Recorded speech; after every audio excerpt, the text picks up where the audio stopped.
Démocratie veut dire le pouvoir au peuple. En grec, démos c'est le peuple et kratos c'est le pouvoir. Dans un état de droit, celui qui établit les lois a le pouvoir. En démocratie, c'est le peuple qui écrit et vote les lois. Une aristocratie, c'est le pouvoir au meilleur. En grec, aristos, c'est le meilleur, et kratos, c'est le pouvoir. En aristocratie, ce sont les meilleurs qui ont le pouvoir et établissent les lois. Une oligarchie, c'est le pouvoir à un petit nombre. Oligos, c'est un petit nombre. En oligarchie, c'est un petit nombre qui a le pouvoir. En France, nous sommes sous un régime dénommé gouvernement représentatif. Tous les 5 ans, on demande au peuple d'élire ses représentants parmi un groupe d'hommes politiques, dénommé classe politique.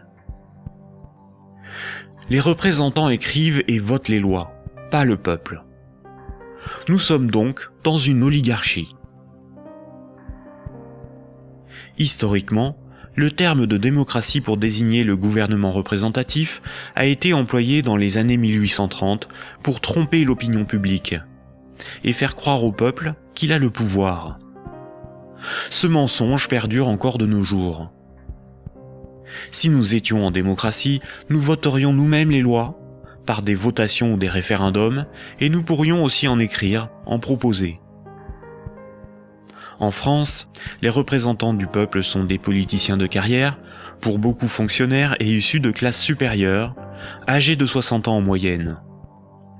Ils ne sont en rien représentatifs du peuple français.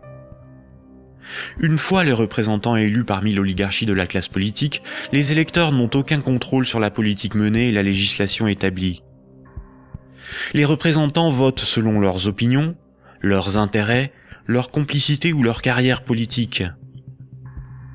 Ils sont la cible de groupes d'intérêts qui influencent leur vote. Les textes de loi sont dans 9 cas sur 10 rédigés par de hauts fonctionnaires non élus. Donner le pouvoir à un groupe d'hommes issus d'une oligarchie, ce n'est pas avoir le pouvoir, c'est désigner ses maîtres.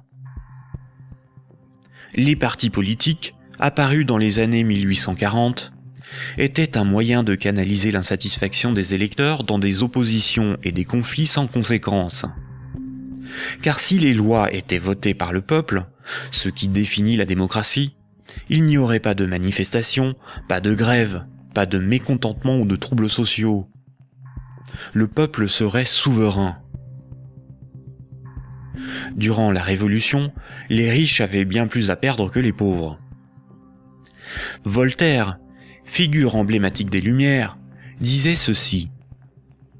Un pays bien organisé est celui où le petit nombre fait travailler le grand nombre, est nourri par lui, et le gouverne. Si le pouvoir était donné au peuple, il aurait défendu ses intérêts propres au détriment de la minorité des riches, des notables et des banquiers. Écoutons le philosophe Alain Badiou parler de la démocratie actuelle.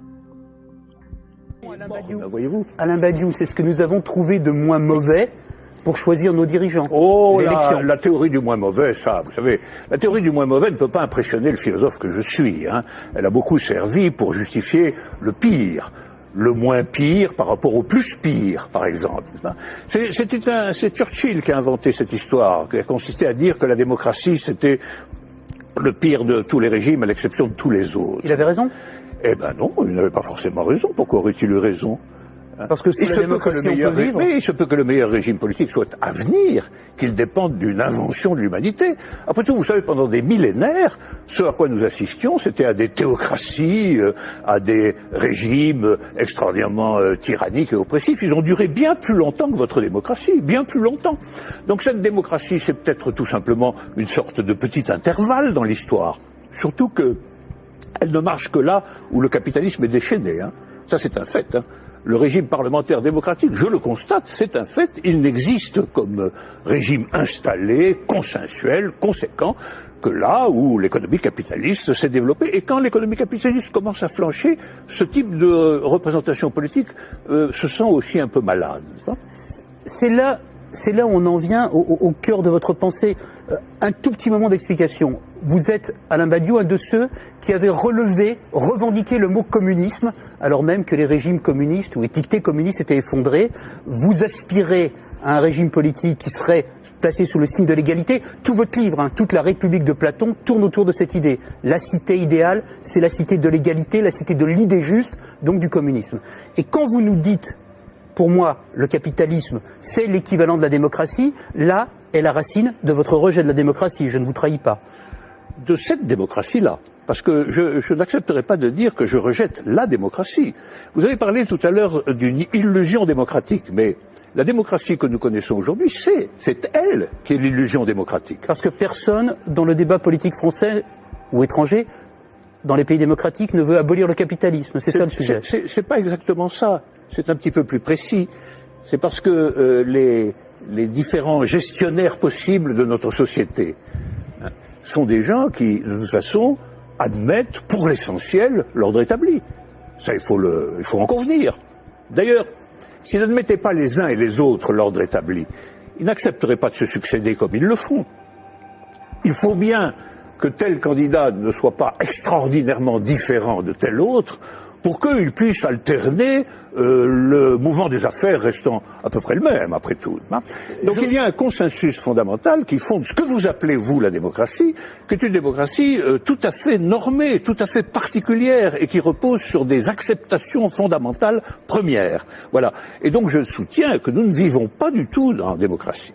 Nous vivons en réalité en oligarchie. Voilà. Nous sommes dominés par une oligarchie financière, politique et médiatique. Tout le monde le sait d'ailleurs. Tout le monde voit parfaitement qu'il faut absolument maintenir ce système pour maintenir le système politique lui-même. Qui gouverne dans la cité juste, dans la cité idéale? Eh bien, qui gouverne normalement dans la cité juste, dans la cité idéale, c'est précisément tout le monde. C'est la démocratie véritable. C'est-à-dire qu'il n'y a pas d'État séparé de l'ensemble des gens. Voilà. C'est ça la cité idéale. La cité idéale, c'est la grande idée communiste de Marx lui-même, qui est un peu oubliée, mais que je voudrais rappeler, c'est le dépérissement de l'État.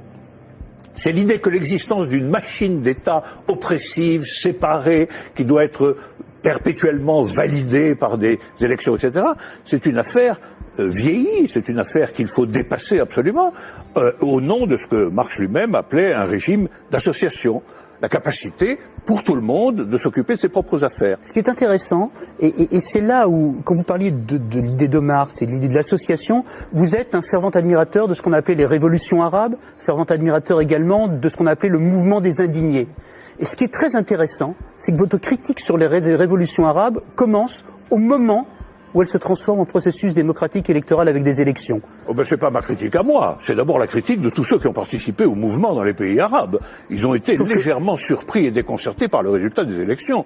Mais le principe même des élections... Comme moi je l'ai été en mai 68. Eux aussi ils disent élections piège à con maintenant, maintenant qu'ils ont les partis islamistes dits modérés sur le dos. C'est comme si, après une révolution, une tempête révolutionnaire démocratique extraordinaire, on vous présentait un massif parti démocrate chrétien comme le vainqueur des élections. Ben vous seriez un peu étonné tout de même. C'est bien la preuve qu'il y a deux sens du mot démocratie qui ne sont pas du tout homogènes. Sauf que la revendication, Alain Badiou, la revendication du peuple contre les dictateurs, c'était de pouvoir voter. Bon, la revendication du peuple contre les dictateurs, c'était que les dictateurs s'en aillent. Mais c'était leur revendication unanime. Sur la question du vote, il y a eu d'innombrables débats. Comment, quand, dans quelles conditions? Ces débats ont souvent été tranchés par des autorités extérieures au mouvement populaire lui-même. En Égypte, par exemple, ils ont été largement tranchés par l'armée. Autant dire par ce qui restait du régime d'avant. Parce que la révolution a été volée par l'armée. Mais les Tunisiens, par exemple... Le gouvernement représentatif, en ne donnant aucun pouvoir aux pauvres, aux ouvriers et aux paysans, garantit la protection des intérêts des plus puissants et des plus riches.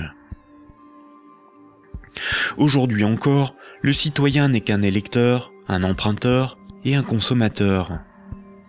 Il est informé par des médias inféodés aux grands groupes financiers et industriels dont ils sont pour la plupart la propriété.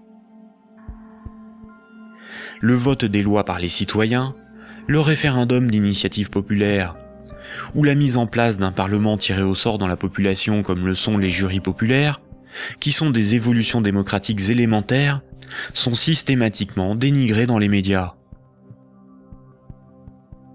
L'Union européenne est une organisation soutenue à l'origine par les élites américaines pour éviter l'apparition d'une puissance concurrente en Europe de l'Ouest. Elle est néolibérale et structurellement antidémocratique. Si les peuples européens écrivaient et votaient eux-mêmes les lois de l'Union, Bruxelles ne serait pas la seconde place de lobbying après Washington. L'Union européenne est le royaume de Goldman Sachs et de la haute finance, dont les hommes se retrouvent à la tête de nombreuses institutions et même de certains États. Et nombreuses sont les carrières politiques se prolongeant dans le privé, au service des lobbies ou dans les grandes entreprises. Ce que nous appelons des euros, ce qui est sur notre compte en banque, ce ne sont pas des euros, mais une dette en euros. Ce que nous appelons crédit, prêt ou emprunt, ce n'est qu'une création de monnaie temporaire. Ce que nous appelons démocratie n'est pas une démocratie, mais une oligarchie. Ce que nous appelons un citoyen n'est rien d'autre qu'un électeur. Ces manipulations du langage empêchent les intellectuels, les politiciens, les journalistes et les électeurs de penser le monde. Elles dissimulent avec habileté le pouvoir sans égal des corporations, de la finance et du secteur bancaire.